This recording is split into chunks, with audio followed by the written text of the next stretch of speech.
Hello, everyone, and welcome back to the Aligned Podcast. This is Allie. I am here to do a little energy update, to talk about this wild eclipse portal we're in, to talk a little bit about what an eclipse is and what we're here to really learn from this energy, to how we can work with it and really, milk it for all of the nutrients that it has to offer us at this time. I've been talking about this Taurus Scorpio axis for quite a while, since probably last year, because I could feel this energy building towards this time. And eclipses are always dependent upon and aligned with the nodal axis, so where the lunar nodes are essentially. And the lunar nodes connect us to our destiny. They realign us, refocus us, help us kind of get back on track with our evolutionary trajectory. So where we're really meant to be focusing on in order to grow, shift, and evolve in the way we need to in this life. Knowing from previous podcast episodes and of course other videos and just things I've written and talked about is the fact that we all come here with a very complex and beautiful soul blueprint. And that soul blueprint, or that natal chart, or however we want to describe it, because really astrology is just one way to read and to sort of translate this energy. So thinking about your soul blueprint, it tells us where exactly and what we're meant to learn in this life, where we're meant to go, who we're meant to meet, and really the soul lessons we're meant to integrate, learn in this lifetime. For those of us that decided to incarnate into this time and space, number one, thank you, because it's a very intense time, but also it's incredibly powerful and important to be here. And if you're here, you do have a very specific role in this shift. So learning a little bit about that is empowering, right? But also knowing that we go through these waves. I've talked about that in the Aries episode, going through these waves of energy, these waves of having these initiations brought on where we meet ourselves deeper, to increase our capacity to learn these large karmic lessons and to just create more healing and more light in our bodies. So with the lunar nodes in particular, there's something I love to focus on in readings, and with my mentorship clients, we focus a lot on their nodal placements because it lets us know what they're meant to embody in this life. The North Node in particular, we each have our own natal nodes, number one, which is important to remember. And then of course we have the transiting nodes. So the natal nodes are where we were born and where the nodes were when we were born. And the transiting nodes are where the nodes are now. So we can have natal nodes, and of course where, the nodes transit and move around the zodiac. And so they're always alchemizing with our natal, our innate nodes differently, but the North Node in general is individually where the energy we're meant to be leaning into. It's where we're meant to be focusing our conscious efforts towards. The South Node is it's our subconscious. It's our default systems when we're activated and triggered. It's our childhood, our past life habits. It's the karma we bring into this life. And it's really, something that we can operate from unconsciously until we really start doing this work and uncovering our subconscious patterns, systems that kind of function and control all of the systems within our life, that project our reality essentially. And so knowing that our South Node is our subconscious and our North Node is where we're meant to put our conscious focus on, so knowing that if you have, for example, a Pisces North Node and a Virgo South Node, it means you're really meant to be focusing on letting go of control, letting go of that sort of rigidity of Virgo, and leaning into the ethereal and fluid nature of Pisces, allowing yourself to lean into the arts, to lean into the healing modalities, to just be more fluid and less rigid. And so that's just a kind of a small, little example, but knowing we each have different natal nodes. But when these nodes transit collectively, it means we're going through a collective karmic lesson, which resonates differently with each of our charts. So what we want to look at is Taurus and Scorpio, because that's where the nodes are currently. That's what is affecting our 18-month portal that we're in of deepening. And it's also where our eclipses over the next 15 months will land. So knowing that is really empowering because it enables us to essentially kind of learn more about ourselves, where Scorpio and Taurus land in our chart, but also how we can work with this energy. It kind of gives us a little bit of perspective as to why these things are manifesting in our lives right now, why we're being led into these different initiations.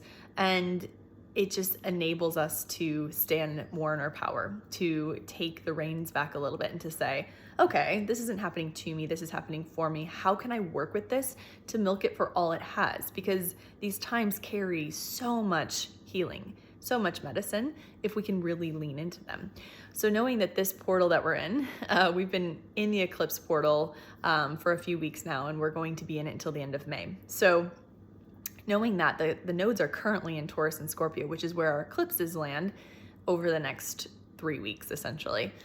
And so Taurus and Scorpio, the North Node is in Taurus, the South Node is in Scorpio. All of the work we've been doing up until this point has been to uncover, unearth, of course, where we've looked at Sagittarius and Gemini, where the nodes were over, last year and over the last 20 months. And now we're in Taurus and Scorpio. And that nodal axis really shifts our collective focus evolutionary wise. So looking at what we're meant to be learning to align more with our authentic path, with where our soul is calling for us to focus. Perhaps we've been resisting some change in our life. These eclipses, these nodes are not going to allow that. They're honestly going to remove or bring in whatever we need in order to aid us in the next chapter, the next part of this path. And so this is the first eclipse of this year, which is kind of nice. The past few years, we've had more eclipses than usual, which, has just added to the chaos of the times. But eclipses are very karmic and they do align with the nodes. So talking about the North and South Node, which are very karmic in nature, the North Node realigns us. It's like our North Star, which realigns us with our evolutionary path, what we're meant to be embodying and focusing on in this life. And it's not something that we're necessarily comfortable with. It's not our comfort zone. Our comfort zone is the South Node. And that's where we sort of default or drop back into when we're feeling triggered or activated without even maybe being conscious of it. So with it being in the collective Taurus and Scorpio axis, what you want to do is look at Taurus and Scorpio in your chart. That will let us know where this energy is manifesting.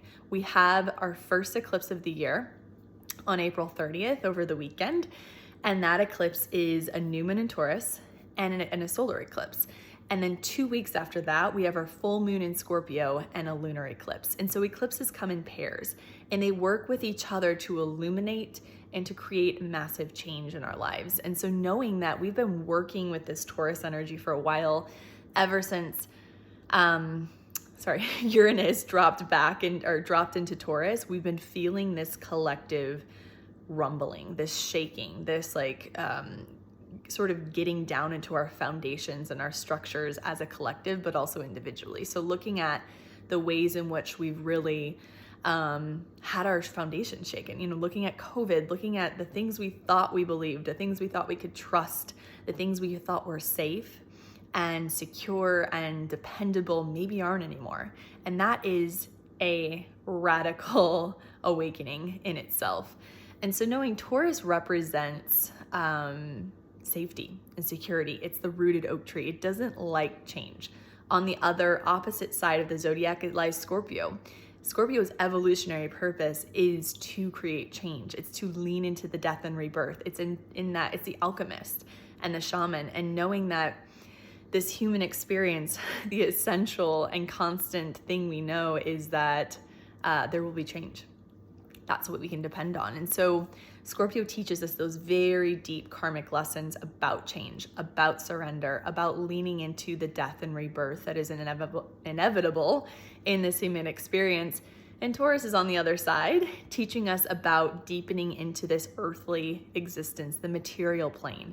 Scorpio represents spirituality. Taurus represents the material realm. So those two are sort of pulling you back and forth around some big reckonings, especially with this eclipse nearing, around how do we disassociate? How do we leave our bodies and pull out and find safety and security in external sources?